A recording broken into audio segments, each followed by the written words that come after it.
Kia ora koutou, and today I was wanting to have a talk about synagogue. And I was wondering if you'd ever thought about what a synagogue is and why they are referred to regularly in the New Testament, but we very rarely see them referred to in the Old Testament.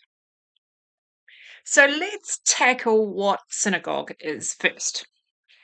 So in the New Testament, the synagogue appears to be a community house of worship, and it traditionally had the function of being a house of prayer, a house of assembly, and a house of study. Quite often, when you saw Jesus or the apostles arriving in a township or a city, the first place that they went to was to the synagogue, to preach in the synagogue, to talk in the synagogue, to meet in the synagogue. So, you know, it's obviously something that's quite central to life in the New Testament. There is evidence of the earliest synagogues that we've seen in archaeological history or in archaeology is from the 3rd century BC. The origins of the synagogue aren't actually known. Widely accepted theory about when the synagogue actually came about was the 6th century BC, during the Babylonian exile, where the synagogues replaced the temple in Jerusalem as a place of worship, place of gathering together, and a place of study. Now, while this seems a plausible theory and it is attractive, it is actually not supported by any ancient sources that we have, and so maybe we need to query as to whether that is true or nothing but a theory that we don't need to accept.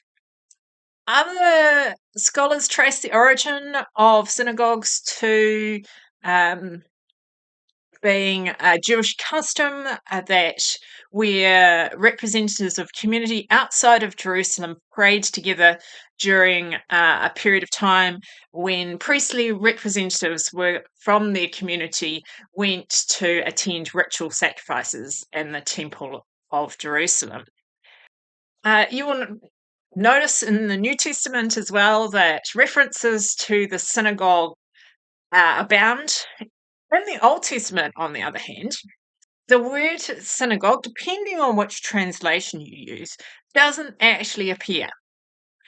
However, we do see references to the individual functions that are regarded to be part of what a synagogue is all about. So you see a reference to the temple being the house of prayer. You see reference to people coming together, so assembling together, if you could say, and you see people studying the Word of God as well as part of the Old Testament. We don't see that word for synagogue either in the Pentateuch, which is the first 5 books of the Old Testament, which actually form the basis of Jewish beliefs and traditions. So it's really interesting to see how through history you start to see this new tradition emerge, particularly from the New Testament through to today of the synagogue.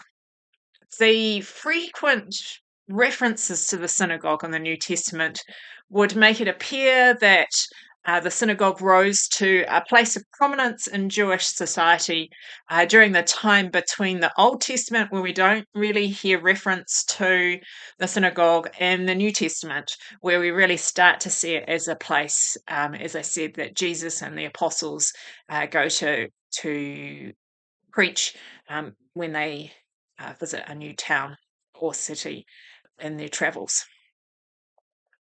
The synagogue is also seen throughout history from the New Testament onwards, and its function within Jewish society of being a place of assembly, a place of prayer, and a place of learning or study has remained the same, even if we might not like the word assembly, it still is something that is done in synagogue.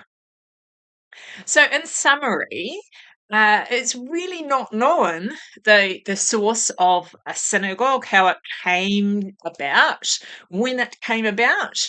However, we do see that synagogues have a real prominent place in Jewish society in the New Testament as a place of assembly, prayer, and study. And we continue to see that function of occurring in synagogues today as well.